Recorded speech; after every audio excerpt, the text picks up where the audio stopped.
Artificial intelligence मांगती है curiosity, कुछ चीज़ सीखने की इच्छा, और इस सीखने की इच्छा की जब हम बात करते हैं तो हम दा विंची को ज़रूर याद करते हैं। महान कलाकार Leonardo da Vinci artificial intelligence के बारे में क्या कहते हैं, आइए सुनते हैं। अगर आर्टिस्ट्स आर्टिफिशियल इंटेलिजेंस से डरने की बजाय उसे समझ लें तो ये आपकी ग्रोथ में हेल्प करेगा।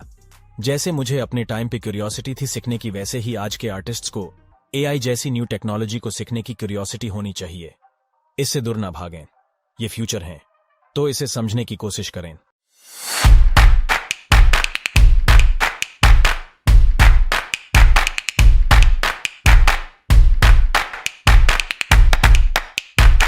सो आर्टिफिशियल इंटेलिजेंस का ये कमाल का टूल चैट जीपीटी, इसका इस्तेमाल मैंने किया, लेकिन इससे जो स्क्रिप्ट मैंने निकाला इस वीडियो को बनाने के लिए, वो स्क्रिप्ट मुझे उतनी पसंद नहीं आई। ये स्क्रिप्ट में बहुत सारी चीज़ें ऐसी दी गई थी जो कि पॉसिबल नहीं था कि एक इंटरव्यूअर को ले आओ, इंटरव्यूअर ये बोलेगा, ये सीन होगा। वो सारी चीज़ें अच्छी थी, लेकिन चैट जीपीटी में अभी ये सारी चीज़ें चेंजेस होने बाकी हैं, जहाँ पे आपके रिक्वायरमेंट के हिसाब से, जो आप क्रिएटर हो उसके हिसाब से स्क्रिप्ट बनी जा सके।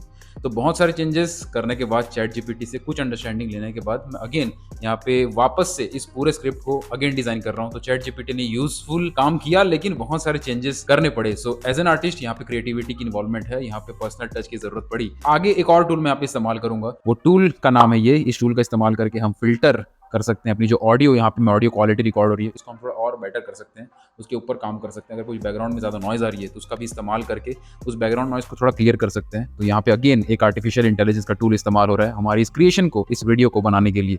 आज के युग में सोशल मीडिया, पर्सनल ब्रांडिंग, ये सारे पॉइंट्स भी बहुत सारे ज़रूरी हैं एज एन आर्टिस्ट, हमें आर्ट की फील्ड में आगे बढ़ने के लिए। लेकिन सोशल मीडिया और पर्सनल ब्रांडिंग के ऊपर सबसे ज़्यादा बात करने वाले व्यक्ति जो कि हैं गैरी वेनरचक, अमेरिकन एंटरप्रेन्योर, उनकी कुछ बातों को यहाँ पे आपको समझना ज़रूरी है कि वो कहते हैं कि आज का टाइम इंसान वर्सेस आर्टिफिशियल इंटेलिजेंस नहीं है, बल्कि यस वर्सेस नो पर्सन है। एक व्यक्ति जो हर समय नो कहता है और एक व्यक्ति जो यस कहता है, इन दोनों के बीच में असली जंग छिड़ी हुई है। एक व्यक्ति जिसे पता चलता है कि ये टेक्नोलॉजी आ रही है तो वो कहता है नहीं ये तो बेकार है। कोई कहता है कि ये चीज़ सीखना पड़ेगा तो कहता है नहीं ये तो बेकार है, मैं नहीं सीख सकता, ये सब बेकार चीज़ें। वो हर समय नो नो नो नो बोलता है। और एक व्यक्ति रेडी रहता है कुछ नई चेंजेस को अडेप्ट करने के लिए, नई चीज़ों को सीखने के लिए। तो यस वर्सेस नो, ये वाला जो कैटेगरी है, इन तीनों को आपको समझना पड़ेगा और आपको यस वाली कैटेगरी में आना पड़ेगा अगर आपको एक्चुअल में आगे बढ़ के इस फील्ड में कुछ करना है तो। फॉर एग्जाम्पल, जब हम इस चीज़ को सुनते हैं कि आर्टिफिशियल इंटेलिजेंस की वजह से आर्टिस्ट की जॉब चले जाएगी, तो ऐसा समझने से पहले, इस पॉइंट के ऊपर जंप करने से पहले आपको ये समझना पड़ेगा कि जब भी कोई नई टेक्नोलॉजी आती है, बहुत सारी जॉब जाती है और बहुत सारी नई जॉब आती भी हैं। ओके, जैसे कि जब ट्रैक्टर आया था तो बहुत सारे किसानों की जॉब चले गई थी, किसान काम नहीं कर पा रहे थे। जो हल जोतते थे, बैल लेके चलते थे, वो काम नहीं कर पाते थे क्योंकि बहुत सारे किसानों ने कहा कि हम ट्रैक्टर नहीं चलाएंगे, ट्रैक्टर से हमारी जॉब चली जाएगी, हम काम नहीं कर पाएंगे। लेकिन उसी वक्त बहुत सारे किसानों ने ट्रैक्टर को चलाना सीख लिया, और जब उन्होंने चलाना सीख लिया तो ऑटोमेटिकली उन्होंने अपनी प्रोडक्टिविटी को इंप्रूव कर लिया, उनको काम भी मिला और वो बेहतर तरीके से काम कर सके। वैसे ही आर्टिफिशियल इंटेलिजेंस के आने से बहुत सारी चीजें हो सकती हैं अगर आप उसको अडेप्ट कर लो, उसको सीख लो और आप उसको रोजमर्रा की जिंदगी में इस्तेमाल करो। एज एन आर्टिस्ट वो आपको बहुत ज्यादा हेल्प करेगा। और पॉइंट जो यहाँ पे मैं रखना चाहता हूँ वो ये कि जैसे मैंने आपको एक ट्रैक्टर का एग्जांपल दिया, कंप्यूटर्स, जितने भी पास्ट में मशीन्स आई हैं उसमें और आर्टिफिशियल इंटेलिजेंस में एक बहुत ही मेजर डिफरेंस है, वो ये कि पास्ट में जितनी मशीन्स आई वो अपने आप को नहीं सिखाती थी। अब जो मशीन्स हैं वो अपने आप को सिखा रही हैं। कैसे सिखा रही हैं? जो डेटा उनको इंसानों से, हर जगह से, हर सोर्स से मिल रहा है, उस सोर्स के बेसिस पे वो अपने आप को ट्रेन कर सकती हैं और बहुत फास्ट ट्रेन कर सकती हैं। जितने भी आर्टिफिशियल इंटेलिजेंस के टूल्स अवेलेबल हैं अभी, भले ही जो ये टूल्स हमने इस वीडियो में दिखाए, चाहे वो चैट जीपीटी हो, चाहे वो टीआईडी हो, या फिर जो मिड जर्नी हो, और भी जो टूल्स हैं, ये टूल्स को हम जितना इस्तेमाल करते हैं ना, ये टूल अब उतना ही डेटा कंज्यूम करके उतना ज़्यादा स्मार्ट खुद को बना लेते हैं और उतना ही ज़्यादा काबिल हो जाते हैं और बेहतर रिजल्ट देने के लिए। और ऐसे ही आर्टिफिशियल इंटेलिजेंस में जो जो चीज़ें आगे चल के आएंगी वो इतनी सक्षम होगी कि वो अपने आप को सिखाएंगी। इंसानों को उसमें चेंजेस करने से पहले वो अपने आप को खुद अपग्रेड करेगी। और एक मशीन जब अपने आप को सिखाने लग जाती है तो वो जिस स्पीड से सिखाती है हम उसके बारे में सोच भी नहीं सकते। लेकिन इन सब बातों को सुनने के बाद डरना नहीं है, बल्कि ये सोचना है कि इस चीज़ को समझना ज़रूरी है। क्योंकि पहले क्या था कि लोग सोचते थे यार ये मशीन आया है, आराम से समझेंगे, आराम से सीखेंगे, अभी तो हम कॉलेज में पढ़ रहे हैं, ये डिग्री मिलेगी, हम जॉब करेंगे, फ्यूचर में सीखेंगे आराम से। वो सब नहीं चलेगा अभी जो चीज़ें आ रही हैं उसके बारे में अवेयर रहना, उसके बारे में अलर्ट रहना, ये चीज़ें हो रही है, नए बदलाव हो रहे हैं, वो वाला अवेयरनेस माइंडसेट होना ज़रूरी है, सीखने वाला माइंडसेट होना ज़रूरी है। अगर ये सारी चीज़ आपके अंदर है, आपके अंदर ये स्किल्स हैं कि आप सीखने में ज़्यादा बिलीव करते हो, अगर आपके अंदर ये क्वालिटीज़ हैं कि आप लर्निंग एटीट्यूड है आपका, सीखने वाला एटीट्यूड है, आप भागते नहीं हो चीज़ों से, आप सम सोचते हो कि हाँ, ये चीज़ें हैं, बदलाव हो रहा है, आप भले डरते हो लेकिन उसको सीखने के लिए ट्राई ज़रूर करते हो। अगर आपका ये सब एटीट्यूड है, तो बहुत ज़्यादा चांस है कि आने वाले कई सालों तक आप रेलिवेंट रहोगे, आप अपनी स्किल को अपग्रेड करते रहोगे, आप अपने आप को इस तरीके से बदल सकोगे जो बदलाव ज़रूरी है इस आर्टिफिशियल इंटेलिजेंस वाली दुनिया जो आगे चल के बढ़ने वाली है उसमें टिक पाने के लिए। तो एक ये इंपॉर्टेंट पॉइंट यहाँ पे रखना ज़रूरी था ताकि आप बिल्कुल भी ये ना सोचें कि आराम से बहुत टाइम है, आराम से करेंगे। सीरियस लें, सीखने वाली चीज़ को बहुत सीरियस लें, जो चीज़ें आ रही है उसके लिए समय निकाल के सीखना शुरू करें, समझना शुरू करें। सीखना और समझना से उससे भी पहला जो पॉइंट आता है कि एटलीस्ट ये एटीट्यूड होना चाहिए कि हाँ, मैं सीखना चाहता हूँ या मैं अवेयर होना चाहता हूँ, उसके बारे में समझना चाहता हूँ या चाहती हूँ, वो वाला माइंडसेट एटलीस्ट होना चाहिए। उसके बाद सीखो, उसके बाद समझो, वो सब बाद में आता है, लेकिन एटलीस्ट वो माइंडसेट होना चाहिए। क्योंकि मैक्सिमम लोग का ये होता है कि यार क्या है, छोड़ो ना, बाद में करेंगे, बहुत टाइम है, क्या मतलब ऐसा फालतू की चीज़ें, इससे थोड़ी कुछ होगा, इससे थोड़ी बदलाव आएगा। तो ये चीज़ें नहीं करनी है, आपको लर्निंग एटीट्यूड रखना है, आपको अवेयर रहना है, सो दैट आने वाले कई सालों तक आप रेलिवेंट रहो। प्लस ये जो भी चीज़ें, जो भी बदलाव हो रहे हैं, उसका जितना इस्तेमाल आप अपनी ग्रोथ में कर पाओ, उसको कर सको। अगर आप अवेयर ही नहीं रहेंगे, अगर आप समझेंगे नहीं, तो कहीं से भी किसी भी चीज़ को आप अपने हित में, अपने बेनिफिट्स के लिए इस्तेमाल नहीं कर पाएंगे। तो इसीलिए ये दोनों पॉइंट्स कि अपने बेनिफिट्स के लिए जो चीज़ें आ रही हैं उसका आप इस्तेमाल कर सको, प्लस काफ़ी टाइम तक अपने आप को रेलिवेंट बना के रख सको, क्योंकि जो बदलाव हो रहे हैं उसको आपने समझा है, उसको आप जाना है, इसलिए ज़रूरी है। एक और आर्टिफिशियल इंटेलिजेंस का टूल जो कि बहुत ज़्यादा इस्तेमाल हो रहा है, बहुत ज़्यादा पॉपुलर हो रहा है, वो है मिड जर्नी। मिड जर्नी एक ऐसा सॉफ्टवेयर है, एक ऐसा प्लेटफॉर्म है जहाँ पे आर्टिस्ट कुछ प्रॉम्प्ट्स डाल के, कुछ बातें को डाल के, प्रॉम्प्ट्स मतलब कुछ वर्ड्स होते हैं, उसको डालने के बाद आर्टवर्क क्रिएट होता है, आर्टवर्क जनरेट होता है। हमारी जो इमेजिनेशन होती है उससे रिलेटेड जो हम क्रिएट करना चाहते हैं वो कर सकते हैं। और ये एक बहुत बड़ा खतरा फील हो रहा है सभी आर्टिस्ट को। आपने इस तरीके की फोटोज इंटरनेट पे देखे होंगे, तरह तरह के वीडियोस फोटोज वायरल हो रहे हैं और ये आर्टिस्टों को बहुत ज़्यादा डरा रहे हैं। लेकिन यहाँ पे कुछ पॉइंटर्स जो मुझे फील होते हैं, जो शायद आप रिलेट कर सके, वो ये कि जब कैमरा आया था तब भी ये वाला डर उस समय भी था। जब कैमरा आया था तब भी लोग डरे थे कि क्या होगा रियलिज्म का, क्या होगा रियलिस्टिक आर्टवर्क का, जब डायरेक्टली हम फोटो खींच सकते हैं। कैमरा आने के बाद जब फोटोशॉप आया तब भी ये डर था कि चीज़ें तो अब मैनिपुलेट हो सकती हैं, चीज़ें चेंज हो सकती हैं, तो फिर क्या फ़ायदा आर्टवर्क क्रिएट करने का। ये सारे डर तब से चले जा रहे हैं। और ये जो टूल आया है मिड जर्नी, यहाँ पे भी सेम चीज़ें मुझे फील होती हैं कि यहाँ पे थोड़ा सा क्रिएटिविटी डेफिनेटली आर्टिफिशियल इंटेलिजेंस के थ्रू ऐड हो जा रहा है। लेकिन अल्टीमेटली दो चीज़ें जो मिसिंग हो रही है, उसमें से पहली चीज़ है प्रोसेस, किसी चीज़ को क्रिएट करने का process. No doubt artificial intelligence कमाल के आर्टवर्क्स क्रिएट कर रही है, जो कि बहुत अलग अलग तरीके से आर्टिस्टों को हेल्प भी कर रहा है। बहुत सारे लोग इसे अपने यूट्यूब के थंबनेल्स बनाने में तरह तरीके से इस्तेमाल कर रहे हैं। लेकिन जब हम पेंटिंग करते हैं, कोई क्रिएट करते हैं, तो उसका जो प्रोसेस है वो बहुत ज़्यादा मैटर करता है और उसका प्रोसेस ही उसको वैल्यूएबल बनाता है। दूसरी चीज़ जो बहुत ज़्यादा मैटर करती है वो है ह्यूमन टच, क्योंकि कोई भी पेंटिंग में एक पर्सनल टच होता है, ह्यूमन एक्सपीरियंसेस होता है। तो इसीलिए जब भी कोई एग्जीबिशन लगता है, कोई शो होता है, तो क्योंकि वो आर्टवर्क ह्यूमन के द्वारा बनाए गए हैं, तो लोग जो आर्ट के लवर्स हैं उससे ज़्यादा कनेक्ट कर पाते हैं। हम सोशल मीडिया पे भी जब आर्टवर्क शेयर करते हैं तो उसको बनाने की प्रक्रिया को देख के ही कोई आर्टिस्ट, कोई आर्ट लवर उससे ज़्यादा रिलेट कर पाता है, कनेक्ट कर पाता है। तो दो चीज़ें बहुत ज़्यादा इंपॉर्टेंट है किसी भी आर्टवर्क में जिसे हाथ से बनाया गया है, वो है प्रोसेस, दूसरा है ह्यूमन एक्सपीरियंस, जो कि लैक करता है आर्टिफिशियल इंटेलिजेंस की टूल में मिड जर्नी में। एक पॉइंट के ऊपर मैं अगेन बात करना चाहूँगा, वो है पर्सनल ब्रांडिंग। पर्सनल ब्रांडिंग की इंपॉर्टेंस के ऊपर मैंने पहले भी कई बार शेयर किया है। अनफॉर्चुनेटली आने वाले टाइम में जो आर्टिस्ट पर्सनल ब्रांडिंग के ऊपर काम नहीं करेंगे वो सक्सेसफुली आगे नहीं बढ़ पाएंगे। पर्सनल ब्रांडिंग का होता है कि डायरेक्टली आर्टिस्ट की पहचान होना। एक वीडियो थी बहुत पहले मैंने बनाई थी जिसमें मैंने एक बात कही थी कि आर्ट की फील्ड में सक्सेसफुल कैसे बने। ये सारे सवाल ना आज के टाइम पे काम नहीं आते, क्योंकि आर्ट सेल नहीं होता है। आर्ट आपको अर्निंग नहीं देता है। ये क्या बोल रहा हूं मैं आपको अच्छे समझाऊंगा। आर्ट नहीं बिकता है, आर्टिस्ट बिकता है। आर्ट नहीं बिकता है, आर्टिस्ट बिकता है।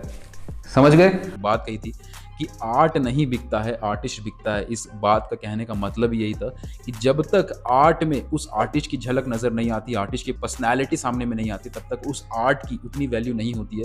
क्योंकि आर्ट अल्टीमेटली एक विजुअल फॉर्म है, एक पिक्चर है जिसे हम देख रहे होते हैं। और जब तक उस पिक्चर के थ्रू हम आर्टिस्ट नहीं देख पाएंगे, उस आर्टिस्ट की आत्मा को नहीं देख पाएंगे, आर्टिस्ट को नहीं देख पाएंगे, तब तक उस आर्ट की वैल्यू फील नहीं होगी। उस आर्ट की वैल्यू हमें समझ में नहीं आएगी। ये कोहिनूर हीरा, दुनिया का सबसे नायाब, बेशकीमती, दुनिया का सबसे कीमती हीरा भी कोड़ियों के दाम पे सड़कों पे फेंकाता फिर रहा था, जब किसी को उसकी वैल्यू नहीं पता थी और वो रोड पे गिरा हुआ था। जब उसे पहचानने वाले ने उसको अपनी सही जगह पे रखा, तब जाके उसकी कीमत को लोगों ने जाना। और इस तरीके से आपको समझ में आएगा कि कोई चीज़ की सही जगह पे उसको होने से ही उसकी कीमत का पता चलता है। वैसे ही आर्ट में पर्सनल ब्रांडिंग, ह्यूमन टच, इंसान जो आर्टिस्ट आर्ट के पीछे है, उस आर्टिस्ट की पहचान हो पाना बहुत ज़रूरी है। एंड इसका मतलब ये बिल्कुल भी नहीं है कि आप आर्टवर्क को सीखना ही छोड़ दें, आर्टवर्क को बनाना ही छोड़ दें और सिर्फ अपनी पहचान पे काम करें। पहचान बनती ही आपके आर्टवर्क के थ्रू है। तो आपकी आर्टवर्क की स्किल्स प्लस आपकी आर्ट के बारे में जो आपकी नॉलेज है, आपके विचार जो आप दुनिया तक पहुंचाना चाहते हैं, इन सबको मिला के एक आर्टवर्क क्रिएट होता है और एक आर्टवर्क के साथ एक आर्टिस्ट क्रिएट होता है और इन दोनों का कॉम्बिनेशन के थ्रू एक पर्सनल ब्रांडिंग क्रिएट होती है लॉन्ग टर्म में काम करते करते। और ये सारे पॉइंट्स मिल के आपको एक ऐसा पोजीशन दे देते हैं जिसके दम पे आप आर्टिफिशियल इंटेलिजेंस को कम्पीट कर सकते हैं या बहुत आगे जा सकते हैं। यहाँ पे एक पॉइंट जो अगेन वैन गॉग आपके साथ शेयर करेंगे। आप मुझे देख के पहचान ही गए होंगे, मैं हूं वैन गॉग। यह पहचान आर्ट के साथ मेरी सोच और पर्सनालिटी को मिक्स करके बनी है। Artificial intelligence can create great output but lacks the thought process and human experience. So don't lose hope as an artist. Instead, start understanding AI and add your human strength, your thoughts, your emotional aspect to create the perfect masterpiece. एक example के माध्यम से मैं आपको और यहाँ पे समझाना चाहूँगा पर्सनल ब्रांडिंग का मतलब। एक होता है ब्रांड, एक होता है पर्सनल ब्रांड। ब्रांड में आप कंपनी का नाम जानते हो, for example Coca Cola, for example Facebook, for example Nike, आप कंपनी को जानते हो। पर्सनल ब्रांड मतलब आप इंसान को जानते हो। फेसबुक के पीछे मार्क जुकरबर्ग को आप जानते हो, तो वो पर्सनल ब्रांड हो गया। ओके, टेस्ला के पीछे आप एलन मस्क को जानते हो, तो वो पर्सनल ब्रांड हो गया। तो आपको एज ए पर्सन, क्योंकि आर्ट में आर्ट से ज़्यादा उस आर्ट को आप एज ए कंपनी से ज़्यादा उस आर्ट के पीछे के आर्टिस्ट को दर्शाना ज़रूरी है। तो आर्ट में पर्सनल ब्रांड बहुत ज़्यादा मैटर करता है। अब एक क्विक एग्जांपल मैं आपको देता हूँ। फॉर एग्जांपल नाइकी एक बहुत बड़ा शूज़ का ब्रांड है। तो अगर मान लो कल के डेट में एक आर्टिफिशियल इंटेलिजेंस का एक टूल आ जाता है जो जूते उसी क्वालिटी के बनाता है जैसे नाइकी कंपनी बनाती है और बहुत फटाफट बनाता है, उसी क्वालिटी का बनाता है, तो आपको क्या लगता है कि लोग उस जूते को खरीदने लगेंगे? ऐसा नहीं है। लोग उस जूते को नहीं, उसके ब्रांड को खरीदते हैं जो कि नाइकी है, और उस ब्रांड की वजह से उस शूज की वैल्यू बढ़ जाती है। और इस चीज को समझना बहुत जरूरी है। अगर कल के डेट में आर्टिफिशियल इंटेलिजेंस आता है तो दो चीजें होंगी। पहला कि जो नाइकी कंपनी है वो खुद उस आर्टिफिशियल इंटेलिजेंस को अपना लेगी। दूसरा, वो अपने पर्सनल ब्रांड का इस्तेमाल करेगी, वो अपनी ब्रांडिंग का इस्तेमाल करेगी अपने जूतों को सेल कर पाने में। सेम उसी तरीके से एक आर्टिस्ट को भी चाहिए कि वो पर्सनल ब्रांडिंग की इंपॉर्टेंस को अब समझ जाए। वो बहुत ज़रूरी है आज के समय पे। मैं बहुत टाइम से बोल रहा हूँ, बट अल्टीमेटली ये जो समय आ रहा है यहाँ पे बहुत ज़रूरी है कि आपका अपनी लोगों के साथ कनेक्शन, आपके फेस की वैल्यू, आपकी बातों की वैल्यू, आपके ह्यूमन, आपका इंसान होने की कीमत तभी समझ में आएगी जब आप अपने आप को प्रेजेंट करना समझेंगे। और आप अपने आप को प्रेजेंट तभी कर पाएंगे जब आप अपना नॉलेज जो आर्ट के ऊपर आप फील करते हैं, आपके इमोशंस जो आप फील करते हैं, आपकी भावनाएं जो आप आर्ट के लिए रखते हैं, वो जब तक आप शेयर नहीं करेंगे तो आपका अपना इंसान होने का जो सबसे बड़ा कैरेक्टरिस्टिक्स है ना, इमोशंस का होना, वो आप लोगों तक नहीं पहुंचाएंगे और लोगों से कनेक्शन नहीं बना पाएंगे। और ऐसे लोग जो ये सारी चीज़ों से मिस कर जाएंगे वो डेफिनेटली आर्टिफिशियल इंटेलिजेंस से हार जाएंगे। तो इसीलिए आर्टिस्टों को ये सारे पॉइंट्स को बहुत ज़्यादा ज़रूरी है समझना। एक और पॉइंट जिसके ऊपर मैं बिलीव करता हूँ वो ये कि जितनी ज़्यादा मशीन यूज़ होगी ना दुनिया भर में, उतना ज़्यादा ह्यूमन टच, ह्यूमन एक्सपीरियंसेस का इंपॉर्टेंस बढ़ता चला जाएगा।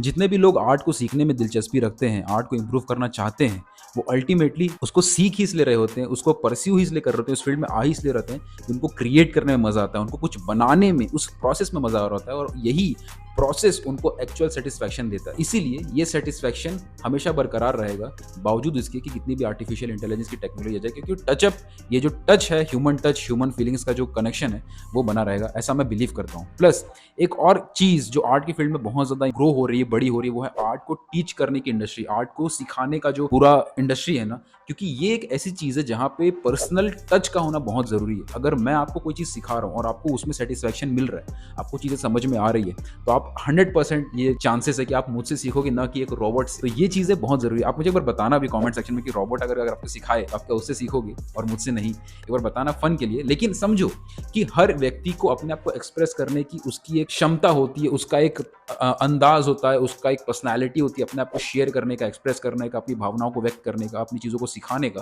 तो अगर आर्ट की टीचिंग में भी अगर आप ग्रो कर रहे हैं और बड़े लेवल पे ग्रो कर रहे हैं, तो वहाँ पे पर्सनल टच बहुत ज़्यादा मैटर करता है और उसको सीखने वालों की संख्या भी बढ़ रही है, क्योंकि जैसे जैसे आर्ट की अवेयरनेस फैल रही है, आर्ट को क्रिएट करने में जो मजा आता है उस चीज़ को लोग जान रहे हैं और उसको ज़्यादा क्रिएट कर रहे हैं। तो उसमें से जब क्रिएटर्स भी जो आ रहे हैं, जो सिखाने वाले व्यक्ति आ रहे हैं, जो इन्फ्लुएंसर्स बन रहे हैं, उनका पर्सनल टच होना, उनका पर्सनल एक्सपीरियंसेस, उनकी अपनी पर्सनल एक्सपीरियंसेस को, अपनी बातों को अपने तरीके से सिखाने की जो चीज़ें हैं वो बहुत ज़्यादा मैटर करती हैं। और ये चीज़ ऐसी है जो मुझे नहीं लगता कि आने वाले कई सालों तक आर्टिफिशियल इंटेलिजेंस को बहुत इजीली रिप्लेस कर पाएगा। एट द एंड, इस वीडियो के एंड में मैं कुछ पॉइंटर्स और रखना चाहूँगा कि नो डाउट आर्टिफिशियल इंटेलिजेंस आ रहा है, बहुत तेज़ी से ग्रो हो रहा है। मशीन लर्निंग बहुत ज़्यादा ग्रो इसलिए भी होती है, मशीन जब अपने आप को सिखाना शुरू करता है तो उसकी जो रेंज होती है वो बहुत फास्ट होती है।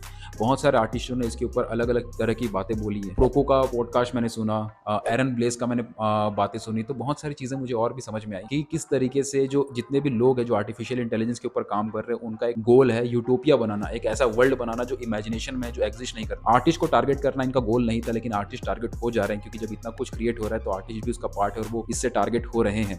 लेकिन द थिंग इज कि बहुत सारी चेंजेस आ रही है। अब मैं ये भी नहीं कहूँगा, क्योंकि मैंने बहुत सारी बातें पॉजिटिव भी बोली हैं, ये चीज़ आपको बहुत सारे आर्ट लवर्स को अच्छा भी लगा होगा कि आर्टिफिशियल इंटेलिजेंस उतना ज़्यादा इंपैक्ट नहीं करेगा आर्ट की इंडस्ट्री को, ऐसा मैं बिलीव करता हूँ। लेकिन इसका मतलब ये भी नहीं है कि आप हाथ पे हाथ धरे आराम से रिलैक्स करो कि यार सब कुछ सही है। यहाँ पे ये ज़रूरी है कि आप अपने आप को अलर्ट करो, अपने आप को ये समझाओ कि मुझे बहुत मेहनत करने की ज़रूरत है। क्योंकि अगर आप अभी स्टेप लेके जब सभी चीज़ों के ऊपर काम करना सीखना नहीं शुरू करेंगे, तो आपके पास समय नहीं रहेगा कि समय रहते आप कुछ अच्छे लेवल पे कुछ काम कर सकें। इसका कहने का मतलब ये है कि सारे स्किल सेट्स जो आज के टाइम पे रिक्वायर्ड हैं, उसके ऊपर आपको काम करना पड़ेगा और उसमें बहुत समय लगता है। हर एक अच्छे स्किल सेट्स को अपनाने में टाइम लगता है, तो आपको बिल्कुल भी टाइम वेस्ट नहीं करना है। ये बहुत सीरियस पॉइंट है यहाँ पे कि आपको टाइम वेस्ट नहीं करना है। मैं बहुत सारे आर्ट लवर्स को देखता हूँ, एस्पायरिंग आर्टिस्ट को देखता हूँ कि वो ये सोचते हैं कि हम ड्राइंग सीख रहे हैं, पेंटिंग सीख रहे हैं, आराम से सीखेंगे, थोड़ा बहुत प्रैक्टिस करते हैं, ना कुछ सीरियसली सीखते हैं, ना सोचते हैं कि हमें फ्यूचर में कुछ करना है। बस ये सोच लेना कि मैं फ्यूचर में आर्टिस्ट बन जाऊंगा काफ़ी नहीं है। सिर्फ सोच लेने से कुछ नहीं होगा, आपको आज से अभी से ये एक्शन लेना पड़ेगा कि जो स्किल्स आपको चाहिए अपनी टेक्निकल्स के बेसिस पे, अपने आर्ट स्किल्स के बेसिस पे, जिस चीज़ को आप कर रहे हो वो स्किल को इंप्रूव करने के लिए आप क्या क्या कर रहे हो, उसके ऊपर आप कितना स्टेप ले रहे हो। प्लस आज के युग में, आज के टाइम पे ये आर्टिफिशियल इंटेलिजेंस, इन सब चीज़ों के बारे में आप कितनी अंडरस्टैंडिंग आपकी आ रही है, वो अंडरस्टैंडिंग तो बाद में आएगी। उससे पहले क्या आप इन चीज़ों का इस्तेमाल कर रहे हो, ये मोबाइल फ़ोन, ये कैमरा जो आपके हाथों के सामने है, वो भी कई टाइम से, कई सालों से आपके सामने है, क्या आप उसका इस्तेमाल अभी तक किए हो? क्या पर्सनल ब्रांडिंग की इंपॉर्टेंस, क्या कम्युनिटी बिल्डअप की इंपॉर्टेंस, इन सब चीज़ों के ऊपर आपने काम किया? तो अगर आपने ये सब चीज़ नहीं कर रहे हो, ये चीज़ नहीं समझ रहे हो, तो आप खुद सोचो कि जो चीज़ आपका गोल है फ्यूचर में बनने का, आप कैसे बनेंगे जब तक उस रास्ते पे आपने चलना ही शुरू नहीं किया। सिर्फ इंजॉय करना है तो वो बात अलग है, लेकिन इंजॉय करके उस गोल को अचीव करना है तो आपको प्लान्स, आपको स्ट्रेटजी सब बनाने पड़ेंगे, डिसिप्लिन के साथ काम करना पड़ेगा, आपको मेहनत करनी पड़ेगी। So please stop wasting your time and start working on your skills, start understanding what's going on in this world right now. Okay, सभी चीज़ों को सीखो, सभी चीज़ों को जानो। अब बहुत सारी और भी चीज़ें चेंजेस आएंगे टाइम के साथ। मैं हर चीज़, ऑब्वियस सी बात है कि मुझे पता नहीं है कि एग्जैक्टली क्या होने वाला है, किसी को भी नहीं पता कि एग्जैक्टली होने क्या वाला है। यहाँ पे बस मैंने अपना बिलीव शेयर किया है, यहाँ पे बस मैंने अपना पॉइंट ऑफ व्यू शेयर किया है कि जो जो चीज़ें हुई हैं, जो जो चीज़ें क्रिएट हुई हैं, उसको हम कैसे इस्तेमाल कर सकते हैं, बजाय इसके कि हम उससे दूर भागें। ज़रूरी है कि जो चेंजेस हो रहे हैं उससे दूर ना भाग के उसको आप सीखना शुरू करें, उसको अपनाना शुरू करें और अपनी क्रिएटिविटी ऐड करके आप ये समझें कि जो चीज़ें आ रही हैं उसको हम अपने तरीके से कैसे इस्तेमाल कर सकते हैं। इसी के साथ इस वीडियो को मैं समाप्त करता हूँ। आई होप कि टॉपिक से कुछ क्लैरिटी आपको मिली हो। जैसे जैसे और चेंजेस आएंगे हम सब उसे देखेंगे, एक्साइटेड होके देखेंगे, डर के नहीं, एक्साइटेड होके देखेंगे क्या चेंजेस आ रहे हैं, उस चेंजेस को हम कैसे इंप्लीमेंट कर सकते हैं। उस नज़र से देखोगे तो कुछ क्रिएट कर पाओगे, कुछ अलग दिख पाएगा। अदरवाइज आप अगर पहले डर गए, पहले आपने इग्नोर कर दिया, पहले नो वाले मोड में चले गए, तो जो चीज़ें हो भी रही होंगी जो आपको फायदा दे सकती हैं वो भी आप नहीं देख पाएंगे। तो इन चीज़ों को समझना, कमेंट सेक्शन में बताना कि वीडियो कैसी लगी, और भी कोई पॉइंटर्स हैं जो आपके दिमाग में आ रहे हैं तो उसको बताना। सब्सक्राइब करना इस चैनल को, सो दैट मैं और भी ऐसे वीडियोस जो सोच रहा हूँ बनाने के बारे में, जो आर्ट लवर्स को हेल्प करेंगे, वो आप तक पहुँच सके। Thank you so much for watching this video. Take care everybody, love you all.